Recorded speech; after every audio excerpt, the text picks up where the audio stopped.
Thank you. Kristina Frey.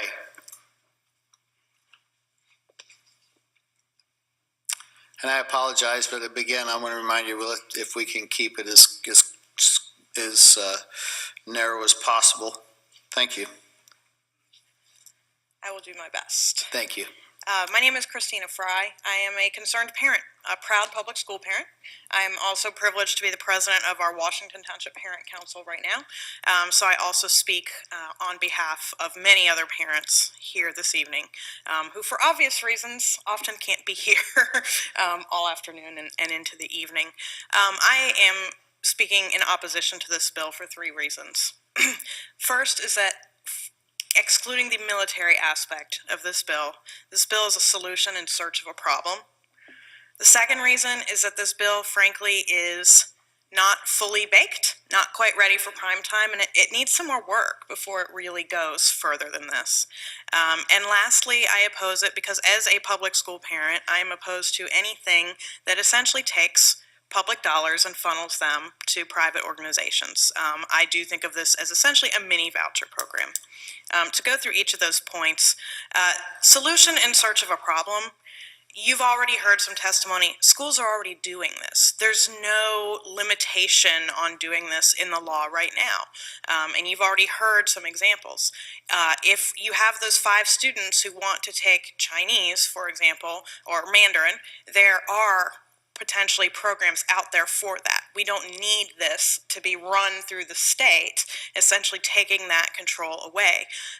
Wayne Township has already been mentioned, is a great example of a public school district that is doing a lot online, that is doing offerings that smaller rural districts are then able to take advantage of and use. So this is already happening. So this idea that if we don't pass this bill, we're not going to be doing online courses is not accurate.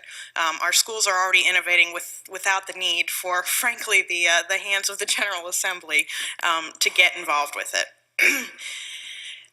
In terms of the bill, I think just not being quite ready yet. There are just so many issues and questions with this. I appreciate the amendment that has been made since it was in the House committee to give schools a little bit more of a say-so in terms of being able to veto, but it's still, if you read the language, very, very narrow.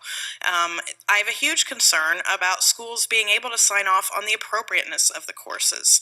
And so many other logistical questions. Can I take half my credits through this program and half at school? Show up after lunch? If I don't want to show up at school at 7:30, can I take algebra online and then show up to school at 9 o'clock? If you ask any high school principal who's trying to keep control of the madhouse of several thousand teenagers, these are actually significant issues.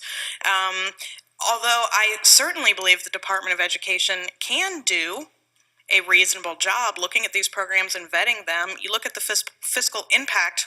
Where is that coming from? I don't believe the Department of Education has folks just sitting around waiting for work right now. And the folks from Wayne Township testified in the House committee, and they testified as to the amount of resources and work it really takes to do this well. So I have a huge concern about putting this huge responsibility to work all these details out on the DOE with no resources. And one more thing. What if you take this online course that turns out not to be very good despite the DOE's approval, and then it impacts your I-STEP score? If we're talking about 9th or 10th grade, who's going to pay for that? The school district is. They're going to suffer that decreased I-STEP score, and that ties all the way back into high-stakes testing, which is a whole nother issue. But the bottom line is there are so many complications and issues to be worked out here.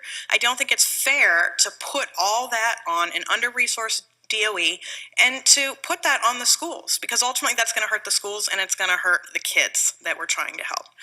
Lastly, this is essentially a mini voucher program. Instead of giving a student a voucher to completely substitute public school with private school, it's giving them a voucher to substitute a part of public school with what could be a for-profit entity like K-12. We really don't know. As a public school parent, I'm against any sort of voucher programs. So much more data is coming out now. We know now they don't work. Students who go from public schools to private schools with vouchers actually do worse. And as a public school parent, I am just philosophically opposed to anything that undermines the institution, the community institution of public education. The bottom line is I trust my public schools with my 8-year-old daughter every single day. If I can trust them with that, I think the General Assembly can trust them to manage their own online course access. Any questions? Thank you for your testimony. Thank you for being here today.